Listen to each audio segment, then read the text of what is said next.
আমি আপনাদেরকে খোলা করে জিজ্ঞেস করতে চাই, এই মসজিদে ইমামতি করা আমার কোন জরুরি না। আমার মুসল্লিরা যদি আমাকে না চায়, একদিনও থাকতে রাজি না। আপনারা কি চান যে আমি মসজিদ ছেড়ে চলে যাই? কে কে চান? কে কে চান হাত উঠান। না না, আমি থাকবো না, এটা কে কে চান? এই মসজিদে থাকবো না। এইখানে কমিটির সেক্রেটারি, কমিটির সভাপতি এরা বলেছে আমি যতদিন মসজিদে থাকবো অতদিন নাকি তারা মসজিদে কোনো কাজ করবে না। মসজিদের 7.5 লাখ টাকা উঠে দিয়েছে এখানে। মসজিদের দোতলার আরেক তলা 3.5 তলার কাজ হয়ে রয়েছে ছাদ করার জন্য, ছাদ করে নাই তারা। আর তারা বারবার আমাকে বাদ দেওয়ার জন্য, আমাকে মসজিদে খেদানোর জন্য বিভিন্ন চক্রান্ত, বিভিন্ন ষড়যন্ত্র লিপ্ত আছে। শুক্রবারে যখন আমরা মসজিদে কাতার বাড়াই তখন অনেকে কষ্ট হয়ে যায়, আর বাস্তবেও কষ্ট হয়, জুতার বাক্সে শ্রদ্ধা করতে হয়।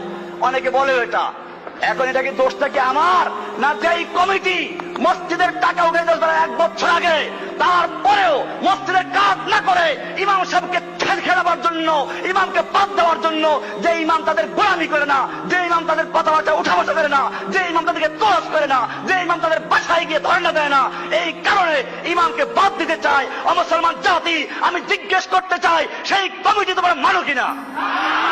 এই কমিটি আজকে বাতিল হয়ে গেছে। আজিজুর রহমানের কমিটি, সেক্রেটারি আজিজুর রহমানের কমিটি বাতিল হয়ে গেছে মসজিদের জনগণের রায় দিয়ে।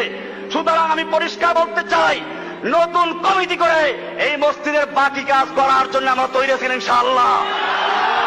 আমার ভাইয়েরা, আমি কোন কমিটির গোলামি করি না, কোন কমিটির মুসল্লি ইমামতি করি না।